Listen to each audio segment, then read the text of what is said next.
Hi guys, welcome back on Tech Aid. We are providing you practical solutions to your problems, whether it's a simple hack or a step-by-step guide. We have got you covered. In this video, I will gonna show you that how to find Netflix password when logged in. First of all, you can open the Netflix application and now open the profile. I can open my Sat profile. After opening the profile, you can just simply go to the My Netflix option at the bottom right corner of the screen. Tap on it. Now you can tap on the three lines at the top, three horizontal lines at the top right corner of the screen. Now tap on account. After a few seconds of loading, this type of page will be opened. Now you can tap on go to netflix.com more, and now you can tap on continue and you can reach the browser site. Now tap on manage account, and after a few seconds of loading, you can just simply enter the details of your account. And after sign in, you can see this type of interface. You can just simply scroll down, and here you will see the option update password, and this is the way you can find password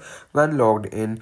If you want to keep your online activity private and access to restricted contents like I do, try using a VPN. It's secure, easy to use, and makes a browsing safer. The link to buy is in the description below. If this tutorial helped, don't forget to like the video and subscribe for more practical solutions. Got questions or need extra help, drop a comment below and we will be happy to assist. See you in the next one. Thanks for watching.